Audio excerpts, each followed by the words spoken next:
The legend began. An old legend of Witch's Forest, a cursed place on the outskirts of Pennsylvania where, it was said, people entered but never left. Many considered it a tourist tall tale until one of 4 friends, Nick, found an old map in his grandfather's diary, describing ritual circles, and a woman's voice among the trees. With Nick were his girlfriend, Kathy, his best friend, Jess, and James, a new guy who had recently joined the group. They decide to go to that very forest for the weekend, supposedly to prove that no witches exist. Kathy, the most rational of them all, doesn't believe a word of the legends. Jess, on the other hand, is slightly fascinated by mysticism and believes the forest might indeed be connected to something dark. James is just looking for a way to impress Kathy, while Nick is obsessed with finding the place from the diary. Prepared, they pack tents, food, and cameras. On Friday morning, they drive deep into the forest. The signal vanishes almost immediately, and the navigator goes haywire. They drive blindly, relying on the old map. As soon as they step into the thicket, a strange fog descends upon the land. The forest is silent. No birds, no rustling. But Jess suddenly says, "Do you hear that?" A woman's voice, she's singing. The others just laugh. But from that moment on, the way back begins to disappear. They set up camp by a small stream. The day passes calmly. A campfire, conversations, attempts to photograph something spooky, all in the spirit of light tourism. But at night, it's different. The forest seems alive. Branches stir as if reacting to movement. The fog thickens, and even the campfire struggles to pierce through the whitish veil. Jess can't sleep. She sits by the fire, staring into the darkness. Suddenly, she hears footsteps. Slow, heavy, as if someone is walking barefoot on damp ground. She wakes James, but when he opens his eyes, everything stops. No sound. No footsteps. "I thought I heard something," she whispers. "The forest, it's like it's watching us." The next morning, Nick discovers a strange symbol carved into the bark of a tree right next to their tent. It looks like a circle crossed by 3 lines. He recognizes this sign, exactly the same was in his grandfather's diary. The entry read, "Do not touch the witch's marks, or she will touch you." Kathy shrugs it off, saying it's all made up. She teases Jess and calls her the new shaman. But Jess already feels something is wrong. She keeps having the same dream. A faceless woman in a black cloak, standing on a hill and whispering in an unknown language. As the day comes to an end, Nick suddenly notices that the stream they stopped by has completely disappeared. Instead of water, there's a dry riverbed. James tries to turn on the GPS, his phone is dead. Even the compass points north in different directions. They decide to pack up and go back. But the path they came on is no longer there. They've been walking through the forest for several hours, but everything looks the same. Gloomy trees, twisting branches, dense fog that lets no light through.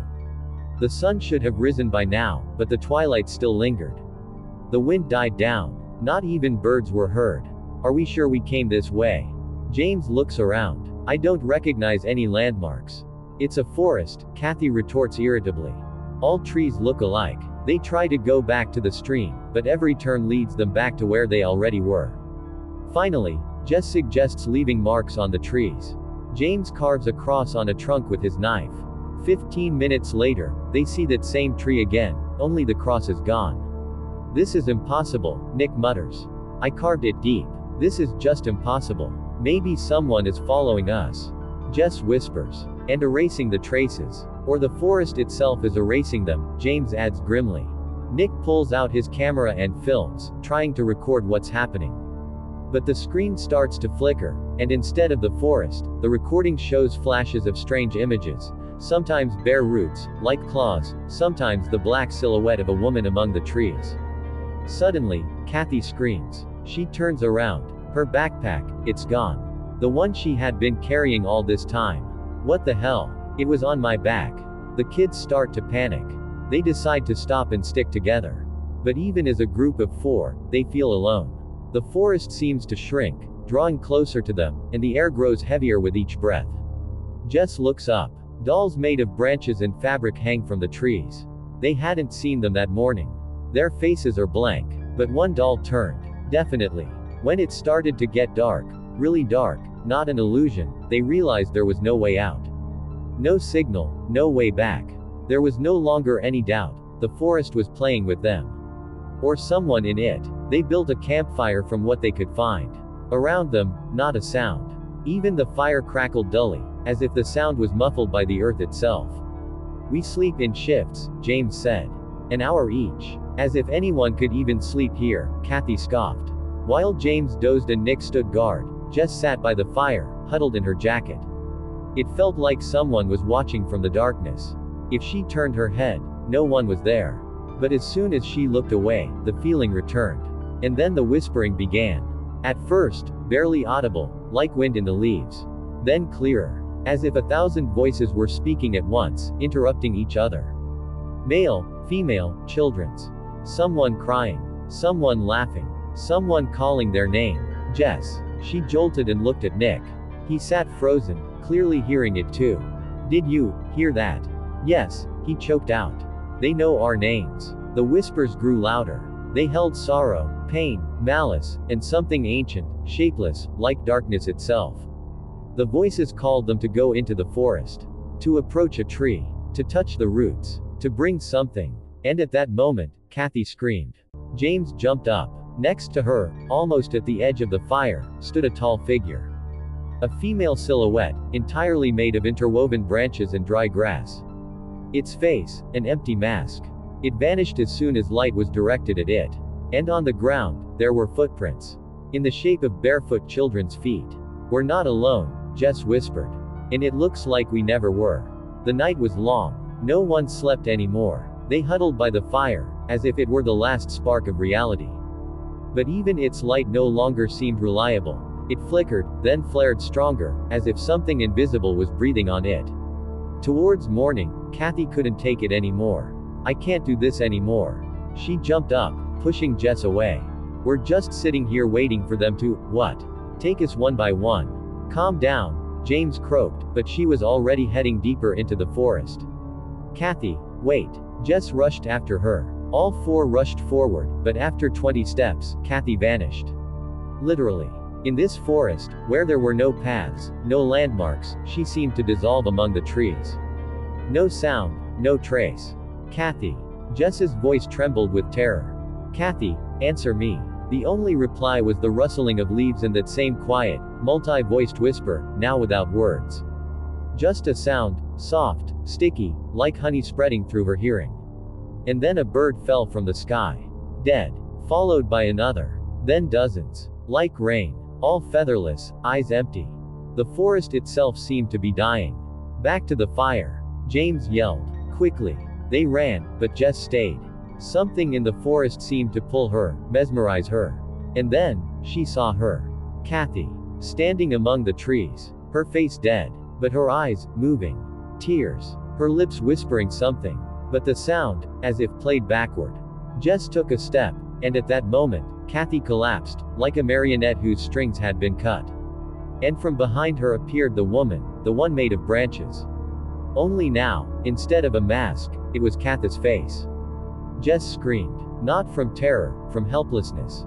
The scream seemed to tear the air from her lungs and fill the forest. The woman made of branches vanished, dissolving into dust, as if she had never existed. James and Nick dragged Jess back to the campfire. She was trembling all over, as if she had been pulled from ice. Her face was pale to the point of blueness. "What did you see? Where's Kathy?" James demanded. But she couldn't answer. She just shook her head and mumbled, "It's not her, not her." The campfire had almost died out, leaving only glowing embers. Nick stood up. "We need to go. Just get out. Forward, backward, it doesn't matter. We can't sit and wait. Either we go, or we die." They moved blindly, as if in a spiral that tightened around them. The forest changed. Trees bent, distorted, turning into caricatures of themselves. Sometimes, it seemed as if the trunks were breathing. Or listening. They walked in silence until they heard children's laughter. Clear, ringing. Among the roots lay a toy, a plush bear. The same kind Kathy had as a child. "This is insane," Jess whispered. "We couldn't have come this far." And then everything stopped. The wind. The shadows. Even the sound of their footsteps disappeared. "James." Nick turned around. But James wasn't there. "James." Jess's scream was like a gunshot in the silence. The answer, again, a whisper. Only now it sounded from within. As if someone was crawling inside her skull, speaking directly into her mind. Greater than, you must stay. She chose you. Greater than. And then, from the trunk of a nearby tree, a charred corpse fell out. On its finger, James's ring. His body, as if desiccated, was contorted, as if someone had burned a sign into it. The symbol. The witch's mark. And now it glowed red. Only two remained, Jess and Nick. They ran, stumbling, scratching their faces on branches. The forest seemed to breathe behind them, its rhythm increasing, and each step echoed with fear. Nick stopped, grabbing Jess by the shoulder. We need to find a way. Any way. We have to get out, do you hear me? Jess nodded silently, her eyes glazed over, reflecting a horror that was beyond comprehension. Since James disappeared, she had barely spoken. Something in her had broken. Night fell so abruptly, as if someone had turned off the sun. There was no moon, no stars, only absolute darkness. And amidst this darkness, silhouettes. Hundreds of figures. Female. Merged with the roots, intertwined with the trees. They surrounded them silently. Nick, with a trembling hand, pulled out a pocket flashlight and shone it on the nearest figure. It was Kathy. Her face contorted in horror, eyes wide open, lips torn in a soundless scream. Her body had become part of the tree. Oh, God, Nick croaked. She's alive, she was. The flashlight flickered and went out. In the darkness, a voice was heard. A woman's. Thick, as if seeping from the earth itself. Greater than, you are the last. One must remain. One must become part. Greater than. Nick screamed and ran to the side, but roots burst from the ground like snakes, wrapped around his legs, and pulled him down. He called for Jess, screaming until his voice was swallowed by the earth. And then silence again. Only Jess remained, standing in the center of the witch's circle. Her face was now calm. She didn't cry. She didn't scream. She understood. Greater than, you survived not because you are strong, the forest whispered. Greater than, but because you are next. Greater than. At dawn, the forest fell silent. The fog, clinging to the ground, seemed almost peaceful, as if nature itself was tired of the night's nightmare. Greater than. Jess stood in the middle of the clearing where, just hours ago, her friends had been alive. Her clothes were stained with dirt and blood, her hair tangled, her lips cracked from the cold and fear. But her face remained empty, like a mask. She didn't cry. She slowly turned to the tree that Nick had grown into. His face was forever frozen in agony, his mouth agape in a final scream. Next to him, Kathy, James, and dozens of others. Some, ancient, almost merged with the tree bark. Some, fresh. And one, empty. The last trunk with a gaping crack, as if waiting. Greater than, you are next, the forest whispered again, but now, from inside her mind. Greater than. Jess walked towards the tree. Her hand lifted on its own. She ran her fingers along the bark, and the tree groaned, as if alive. Inside, movement. A heartbeat. An eye, partially opening in the trunk. She saw herself in it. Greater than. I survived, she whispered. But why? There was no answer. Only the sense of presence. Many presences. Women who had become the forest. Souls who had become roots. And her, next. She took a step forward. And vanished. A week later, a search party arrived at the location. They found only abandoned backpacks, remnants of a campfire, and tracks leading deep into the forest, but nowhere leading back out. No recordings, no phones, no living souls. Except for one. On a tree, in the very center of the thicket, a new shape appeared. Her face. Jess. With empty eyes, as if waiting. And her mouth, slightly agape, as if she was about to say something. Greater than, do you hear it? Then it's already too late. Greater than.